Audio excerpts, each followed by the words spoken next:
Hello, I'm Paul Beckwith. I'm going to continue off on the theme of my last video on fire. So last video, if you'll recall, I was talking mostly about the conditions, the physics and the science that led up to a terrible Colorado fire, which destroyed over 1,000 homes. And this fire was unexpected in that region. People living in the urban suburban environments near Denver, Colorado, thought that they were relatively safe. In fact, many of the people living in that region were climate scientists and weather people, some of who had moved from California to escape the smoky conditions and the fires and the landslides and things. And they thought it was a relatively safe region to be in, but as you know from watching my previous videos in the climate casino, it's really difficult to get away from consequences of abrupt climate system change. So in this video, I'm going to look at some of the great fires in history and try to give you a feel for whether or not something very unusual is happening in the present fire regime, if you like, compared to the past. I'll also talk about the firestorms that have occurred that we're getting in wildfire situations now and that occurred in the past in World War II with the firebombing of cities, of large cities, mostly in Germany and Japan. And I'll talk about some fires that go back even further in history that were likely to be classified as firestorms.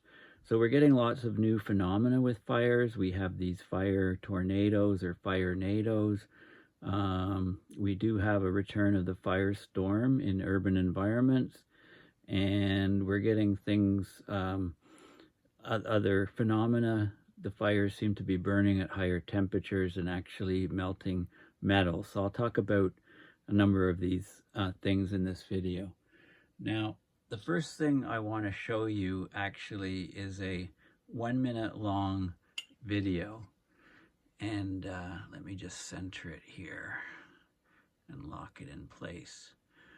So one of the things that happened in the Colorado fire was that the 100-mile-an-hour winds, which are hurricane category 2 winds, first of all, they triggered the fire by knocking over live power lines, and the spark lit, started grass fires and shrubs and small trees, and then they went into some more treed areas and then they hit the urban environment, the suburban homes in Colorado near Denver. And once some structures were burning, the cinders and embers generated were carried by the 100-mile-an-hour winds and machine gunned against the walls of other houses. All it took was some of the embers or cinders to find an opening inside the house that they were smacking the walls of, whether it be through a cracked window or a vent in the house, maybe a break between the roof and the walls, or even underneath a doorstop.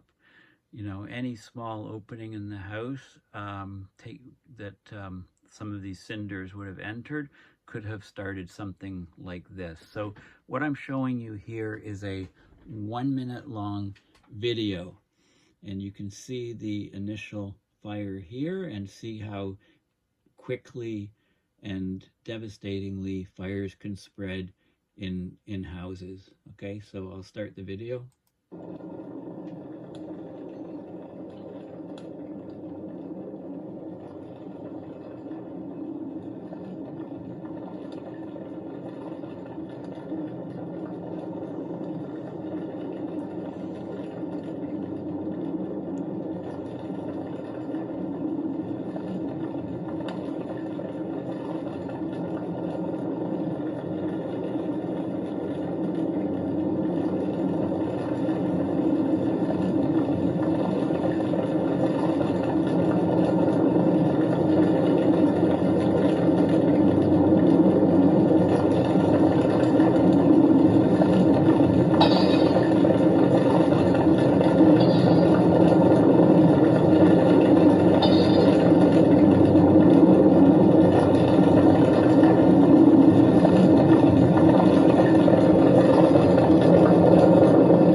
Okay, so that video ran for 1 minute, exactly 1 minute, and nothing was sped up. That's how quickly a fire can develop from the initiation, very small flames, small local fire, and it can spread and fill the entire room within 60 seconds. There's many, many flammable objects in present day homes, and once it starts, once it triggers, it's very difficult for people to do anything about it. If that happened in a room that you were in, if you were cooking or something, then you have a chance of throwing water on it, and you only have literally seconds to do that before the thing can turn into a conflagration and take out the room and then the entire structure. So this would happen from house to house to house, and there are whole entire neighborhoods with no houses left standing. If you want to get some more information on this, the physics of fires, I looked at house fire physics, and there's lots of good details, and there's also information on how houses could be constructed to try to harden them against these sort of this rapidity of fire spread. Okay, so last video I talked about this paper in great detail, the return of the urban firestorm. And actually, in this case, it doesn't really go under the definition of firestorm, because a firestorm it generates its own winds. And in this case, the winds were coming down from the mountains, and pretty much destroyed every house in this in these urban neighborhoods, over 1,000 houses. But this is more of a hurricane force winds causing the flames to spread rapidly, not the firestorm.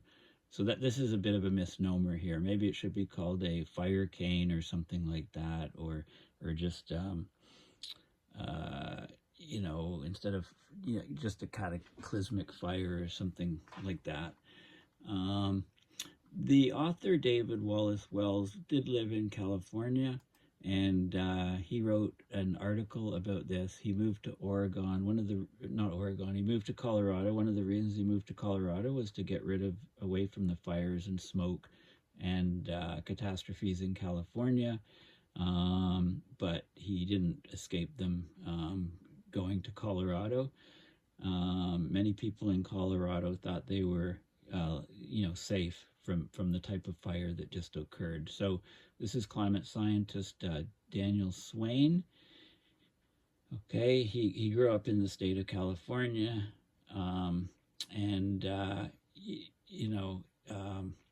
over the past several record-setting fire seasons in California, notably 2018, which involved the destruction of Paradise, and then 2020 was much worse. It's many people in California are having second or third thoughts about living in the state. And in fact, a number of them, like I said, moved to Colorado, but they found that they didn't escape the fires by going to Colorado. In California, the 2020 season more than doubled the damage of 2018, spawning a whole new term, gigafire, to describe a single blaze, fire the size of Rhode Island. In 2020, 10% of the world's great sequoia redwood trees died in the flames, even though this is a species that has evolved to thrive in fire conditions, i.e. very, very thick bark, very, very large trees, canopies well off the ground, so fires going along the ground don't kill or significantly damage the tree. But the fires are much more intense now. So in 2018, there was about 2 million acres burned in total throughout the state of California, including just incinerating the town of Paradise. In 2020, 4.4 million acres burned, and that's about 4% of the state. And it produced so much smoke that there was more air pollution throughout the American West from the wild burning of forests and from all other human industrial activity in the region combined.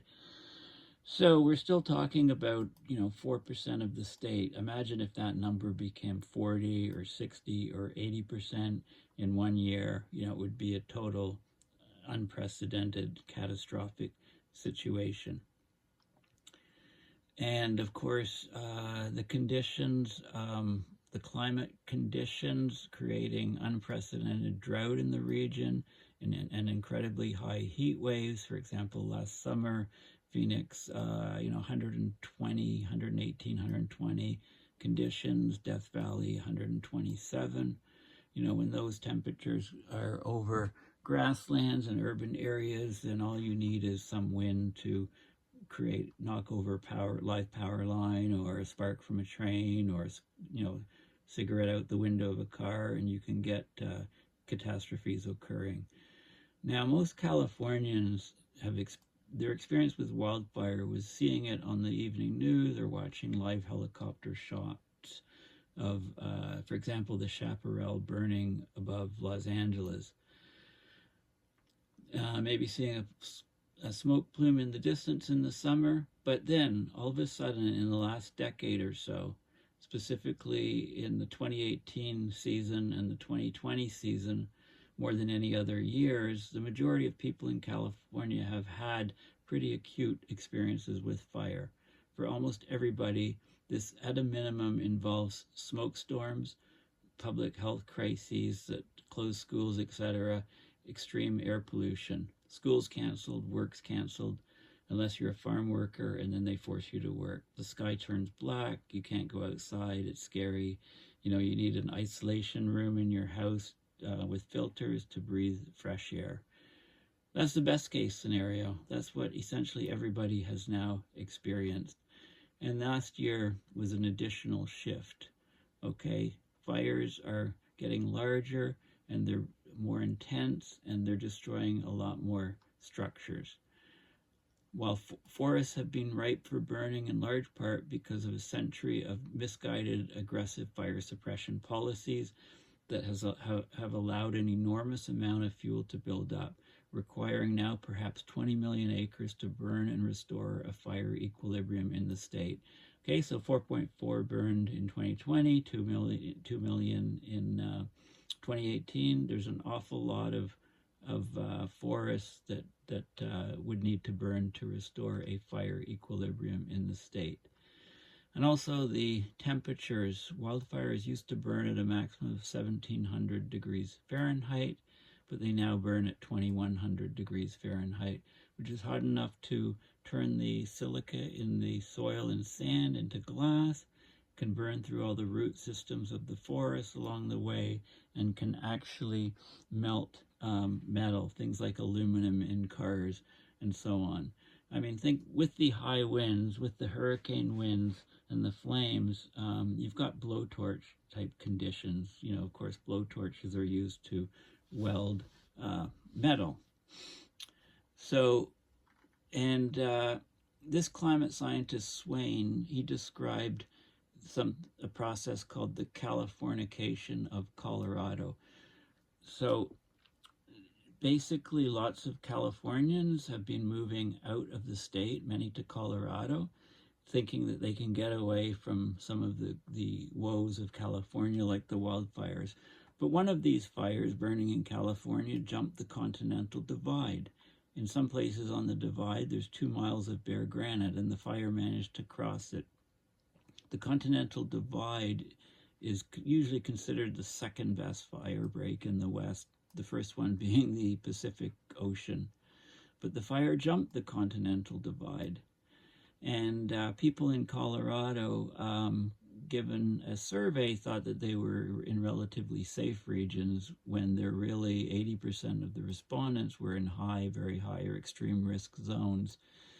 And those zones didn't even include the zones in the urban, suburban areas where the recent fire destroyed 1,000 structures. So And not only that, but some of these fires are burning 10 or 15 miles in a night. They're traveling extremely fast, requiring evacuations in the middle of the night, etc.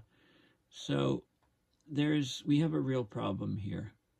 Okay, we have a real problem. We're in a different regime. You know, most Californians were scared mostly of earthquakes, and then that switched to being more of climate-fueled wildfires, out of control flames. The flames in the fires in the past 5 years in California have killed more people in the state than any earthquake since 1906. But the total number of casualties and destroyed structures still appeared quite small in a state of 40 million. Okay, so, but that's changing. I mean, watching Malibu burn is one thing, breathing its ashes is another. Reading about vineyards on fire in wine country is one thing, seeing the smoke blanket a major city that believes itself to be designing the human future so fully that no sunlight can penetrate, that is another. Okay, so these shifts are happening physically. Firefighters who've been at this job for 2 or 3 decades, or even families of people who've been firefighters for multiple generations, going back much further than 30 years, they say, yeah, well, every fire we're on now would have been a career-defining fire a generation ago. That's not just climate change. Obviously, there's other reasons, but the regime has completely changed. Okay, and fire insurance premiums are skyrocketing. Okay, in many places, for example, a modest plot in suburban Santa Barbara owner couldn't get private insurance anymore. So people are starting to recognize it, and it's definitely getting a lot worse. I want to talk for a second or a few minutes about wildfire modeling. Okay, so if we have a fire starting here, this is the wind. If the wind is blowing the fire this way, then this is the propagation of the fire. You have a head of the fire, a front, a left front, a right front, and this gray area would be the area that is burned. So this is how the fire propagates. Of course, as the fire gets bigger and bigger, it generates more and more cinders and embers, and if there's a very strong convective uplift, the larger cinders and embers can be carried ahead of the fire in the wind direction and trigger spot fires up to 30 kilometers ahead of the front. You generally will get this pyrocumulous cloud up above. There's lots of water inside wood and grass and all living plants, and when those are incinerated, the water goes up high and creates these pyrocumulous clouds, and if the clouds get even larger, they generate into pyrocumulonimbus clouds, the nimbus being water generating or raining. But these, there's a lot of friction within the cloud, a lot of charge separation, and that generates lightning, and the lightning can actually strike up to 100 kilometers away, even in some cases, from these massive pyrocumulonimbus clouds, triggering other spot fires very far away from the original fire. So they like to model these. You look at the type of fuel, whether the fire is a surface fire or a crown fire, and the behavior. And of course, the weather, the fuel, and the topography all have effects.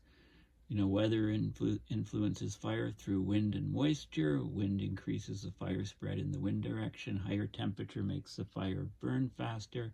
High humidity and precipitation may slow it or extinguish it altogether. So it actually snowed in Colorado New Year's Eve, and that put out the fire that did so much destruction. Other things like cold fronts, foehn winds, which are winds from down a mountainside, thunderstorm, downdrafts, sea and land breezes, diurnal, which are daily, slope winds that change direction between day and night. Topography, of course, the orientation towards the sun, the slope of the hill, fire spreads faster uphill. Fire can accelerate in narrow canyons and be focused, and so on. Okay, so all of these things are acting on the fire. So there's lots of modeling. People are looking at modeling in computational fluid dynamics models to figure out what the fires are doing, how they'll behave, how they'll grow, how they'll move, etc., etc. Okay, so lots of work in that field. Now, this is the typical firestorm. So you can have a whole bunch of spot fires in an area. They start combining into huge flames and huge heat, which causes a very strong updraft that can start rotating. At the top, you get the pyrocumulus clouds. And then if they rise even higher, you get the pyrocumulonimbus clouds, which can go right up into the stratosphere. They can cross the tropopause and go right into the stratosphere, where they deposit all of this ash and particles, etc. Now, because of this very strong updraft, the air comes in from all points of the compass closer to the ground into this and bringing lots of oxygen. And it's basically like a blowtorch situation. It incinerates just about anything. I highly recommend you having a look at the Firestorm article on Wikipedia. So a firestorm is a conflagration which attains such intensity that it creates and sustains its own wind system. It's most commonly a natural phenomena created during some of the largest bushfires and wildfires. Okay, the determining characteristic is a fire with its own storm force winds from every point of the compass towards the storm center, where the air is heated and then ascends. So it gives some examples. The Black Sunday bushfires. They ignited or were already burning across the Australian state of Victoria, Saturday, 7th of February 2009, among Australia's all-time worst bushfire disasters. The Great Peshtiga Fire, 1871, huge forest fire in northeastern Wisconsin. The Hinckley Fire in Minnesota. Firestorms have also occurred in cities, usually due to targeted explosives or incendiaries, actually bombs designed to start fires. And these were used extensively in the aerial fire bombings of German cities. Most major German cities in World War II were firebombed, and also in Japan, with Tokyo being the largest, and then the atomic bomb also created a firestorm. Okay, so I talked about the mechanism. This is a firestorm after the bombing of Hiroshima. Yeah, extremely high temperatures occur. Not much can survive them. The hot, buoyant smoke clouds produced are primary water vapor that condenses as it enters the cooler upper atmosphere, generating these pyrocumulous clouds, also known as fire clouds. Or if they get large enough, pyrocumulonimbus or firestorm clouds. Okay, and these clouds, the pyrocumulonimbus, can generate the lightning, which can then spread the fire 100 kilometers away. Okay, the dynamics is still being studied. It's poorly understood, these pyrocumulonimbus firestorm dynamics and their impacts on the atmosphere, but they do put aerosols into the stratosphere. That's only been known for the last decade or so. And yeah, they're happening more often. And then there's the case study of the Black Saturday firestorm. And there's also many, many city firestorms. So in 1755, a massive earthquake damaged Lisbon, and the firestorm created finished off the city. 1906 San Francisco earthquake, as bad as it was, the fire that resulted from the earthquake caused way more damage than the earthquake. Same thing in the 1923 Great Kanto earthquake on the Japanese island of Honshu. Okay, so these firestorms are occurring more frequently in many of the California wildfires, like the Oakland, California fire in 1991, the Tubbs fire in 2017 in Santa Rosa, and the Carr fire in 2018. And in the Carr fire, the firestorm created a deadly fire vortex equivalent in size and strength to an EF3 tornado, and that caused tornado-like wind damage. More recently, in 2018, the Camp Fire was a firestorm. It traveled up to 76 acres per minute expansion, completely destroying the town of Paradise, California within 24 hours. And then the firebombing raids, here's a list of some of them, like Hamburg, for example, 4.5 square miles, 12 square kilometers destroyed by the firestorm area. Kassel, huge firestorm, 23 square miles, 60 square kilometers destroyed. Darmstadt, Dresden, many large cities in Germany, and then of course the bombing of Tokyo was the most lethal air raid in history. It caused greater destruction to life and property than that by the nuclear weapons on Hiroshima and Nagasaki. Some more Japanese cities here. And it's just the firebombing of the cities in World War II was caused more damage than to a city than the atomic bomb did on the city. And lots of people don't realize this. This is the aftermath of Hiroshima here, and this is the aftermath of the Tokyo firebombing, razing all the buildings to the ground in both cases. A couple of point here is, when they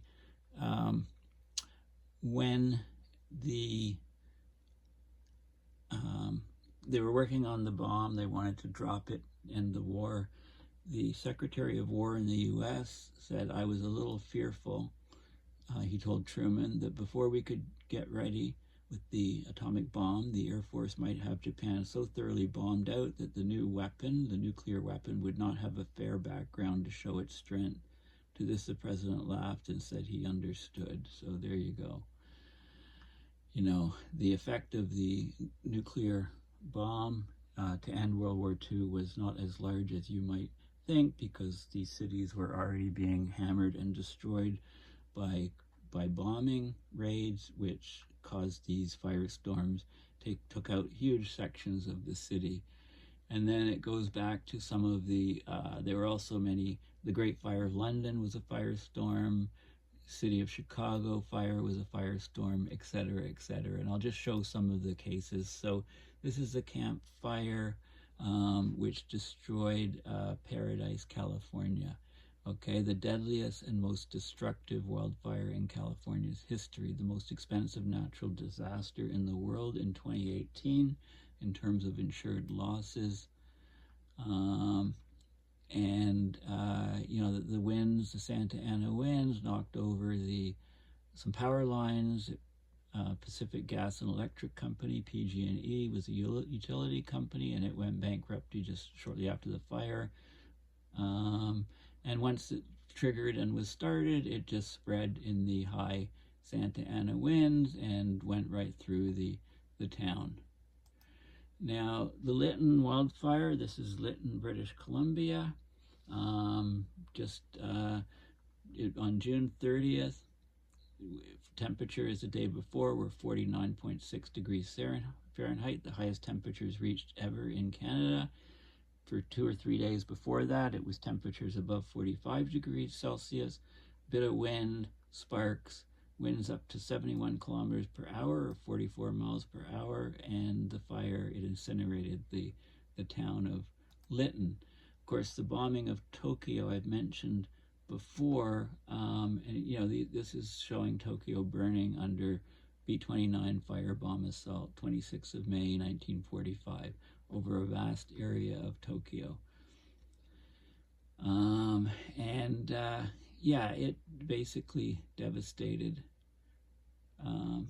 This was a residential section of Tokyo, completely razed to the ground before and after, so all of this region completely scorched, huge numbers of casualties, and people just couldn't escape it. Roughly at least 100,000 deaths. Those numbers are probably underestimating quite a bit.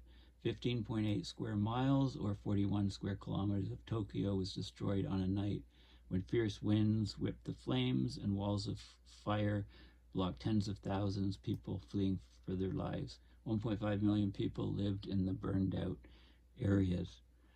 Okay, so that was the worst raid. This is a military survey showing the bomb damaged areas. Dresden, many German cities were firebombed, and this one was 6.5 square kilometers of the city center. The Great Chicago Fire, if you go back in history, some of the big fires that destroyed large cities, like this one in 1871, the Great Chicago Fire was a conflagration that burned in Chicago. It killed 300 people, destroyed roughly 3.3 square miles, 9 square kilometers of the city, including 17,000 structures and more than 100,000 residents homeless. Okay, and they think it started it was the most popular tale for the source blames Mrs. O'Leary's cow, who allegedly knocked over a lantern. Others state that a group of men were gambling inside the barn and knocked over a lantern. And there's other speculation, but wood was the predominant building material. It just spread through the city, and razed and destroyed a extremely large area. Great Fire of London, if you go back, this was a huge fire, 6th of September, 1666, and it destroyed the homes of more than 70,000 of the city's 80,000 inhabitants at the time. And this started in a bakery shortly after midnight.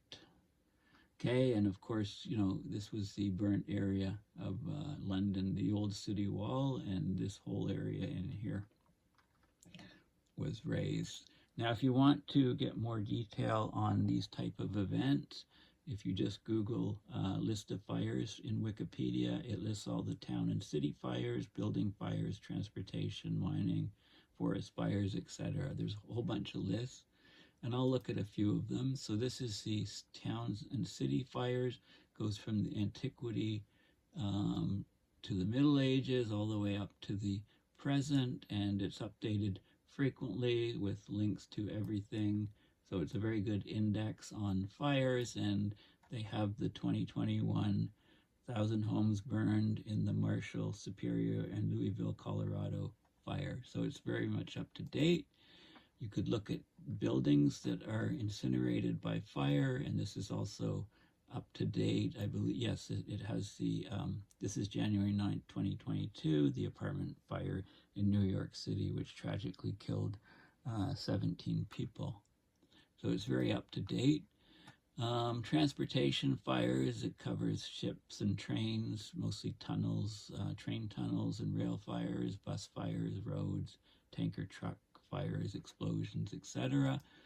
Or you could, and while I was looking at those sites, I came across this site, since we're talking about disasters. This is a list of accidents and disasters by death toll, and it covers all of these different things here, whether it be smog or maritime, nuclear, industrial, etc. So it's very interesting to have a look through here and see specific things. Aviation, the 583 deaths, 2 planes collided in the Canary Islands. A KLM and a Pan Am, one was taking off, one was taxiing, and so on. So you can get that for any particular thing that you want. And while I was on this trend, this was also a very interesting site, the largest artificial non-nuclear explosions through time. And, as I was scrolling through here, I saw the Halifax explosion. 2 ships collided, and it exploded, created this pyrocumulous cloud, took out a lot of the city of Halifax in 1917, so near the end of World War I. You can look at the list of nuclear weapons tests, and I just want to point out that the tests, it goes by country, and then it goes by the most powerful tests. So October 30th, 1961, 50 megaton yield. parachute airdrop. I think it was too heavy to go in a plane. I think it was in a building on Novaya Zemlya. Now, Novaya Zemlya is the island in the Arctic. And interestingly enough, I mean, there were many, many bombs dropped on this island for tests. This is where the Russians did their tests, the Americans in Bikini Atoll. And the submarines that were decommissioned were just sunk around the coastline, many with their reactors intact and leaking. So, you know, the top 5 blasts, all about 19.1 megaton and above, were all Soviet attacks. This is the U.S. Castle Bravo, the largest yield. Okay, so this is, and if you look, there's like thousands of these tests. So it's an interesting site to peruse. And if you want to look at more local stuff, I live in Ottawa. This was, I found, I did searches on that Wikipedia page for Ottawa, and of course this was Ottawa's biggest fire. Fire broke out in, here's a better map. The fire broke out in Hull. So this is the province of Quebec, this is Ontario, this is Ottawa, and this is Hull, which is now called Gatineau. Anyway, the fire broke out here, and the wind carried it across the river right the way down Preston Street, so missing parts of the downtown here, apartment buildings here, and, you know, I live somewhere down in this region, so I was, and my house was built in 1905, so that followed this fire in 1900. Anyway, there's loads of information on these Wikipedia sites, and it's interesting to look through them to get sort of a relative idea. So the question is are these fires burning hotter? Are we in a different fire regime? And it seems that, like, you have to look at specific locations. So for Colorado, it looks like they've jumped into a different regime. People in those urban/suburban environments near Denver had no idea that they were at risk from the fire. And, you know, clearly with the preconditions of exceptional drought, exceptional heat, you know, much warmer temperatures for the winter time, all of the fuel, because there was a wet spring, the vegetation grew right up, and then with the heat and the drought, it died, of course, you know, all the grass and, you know, appearing brown, and then the high hurricane force, 100-mile-an-hour winds coming down the mountainside, getting compressed in the valleys. You know, it just knocked over the live power lines and created the sparks, set the grass alight, and traveled right into the city. There's not much that can stop 100-mile-an-hour winds loaded with large cinders and burning embers, machine gunning them essentially against houses, or blowtorching the houses essentially. And then I showed you the initial video showing you what can happen when a house fire is triggered, and when a fire is triggered inside the house, and it can spread into the entire room the video was 60 seconds long, created an inferno inside the house. So many of those structures that burned down in Colorado, and I guess in Paradise and in Lytton and other places, were due to this machine gun fire from embers, you know, embers and coals and cinders just being blasted against the walls and finding their way through inside the structure, and then taking it out from there. And of course there's cascading effects. Once you get a bunch of houses going, then it just can spread like wildfire is the expression. But yeah, so the regime has definitely switched there. And as bad as all these wildfires are, you know, we're only at 1.1, 1.2 degrees Celsius above the 1880 to 1910 baseline. You know, imagine what this world will be like, you know, an extra degree warmer.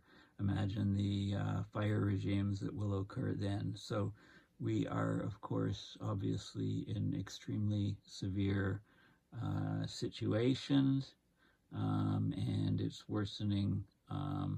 We're in a climate emergency. Anyway, thank you for watching my videos, and this is my